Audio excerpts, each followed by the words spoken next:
there is a 1-mile square that is referred to as the City. This is the headquarters of the Jewish family Rochelle's banking dynasty that owns the money supply through the central banks of almost every nation on earth. In November 1910, 7 of the world's richest Jewish men held a secret meeting on Jekyll Island just off the coast of Georgia to establish a central bank, which they called the Federal Reserve Bank.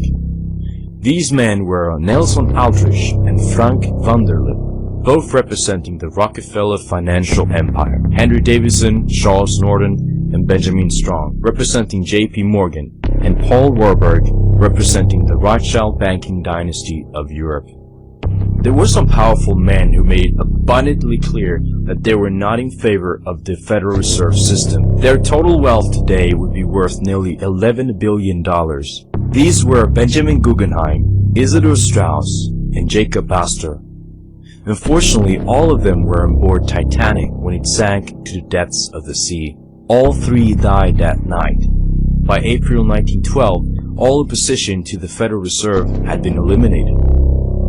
On December 23, 1913, after many senators and congressmen had left town for Christmas, the President Wilson signed a bill, and the privately owned Federal Reserve System came into being in the United States.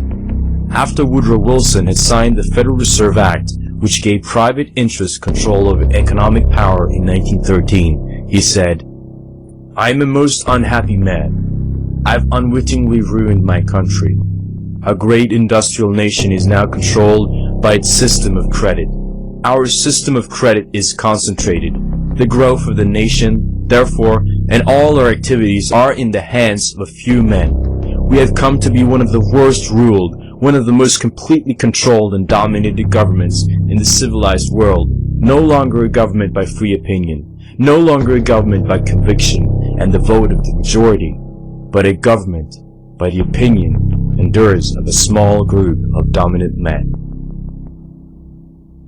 Jewish bankers and their rabbis actually celebrated the passage of the Federal Reserve Act in 1913. After the Federal Reserve was up and running, Charles August Lindbergh added, "The financial system has been turned over to the Federal Reserve Board. The system is private, conducted for the sole purpose of obtaining the greatest possible profits for the use of other people's money." The Federal Reserve System was neither federal, nor does it contain reserves, and nor is it a part of a decentralized system. The adoption of the debt-based financial system preached by Marx in the Communist Manifesto had been accomplished.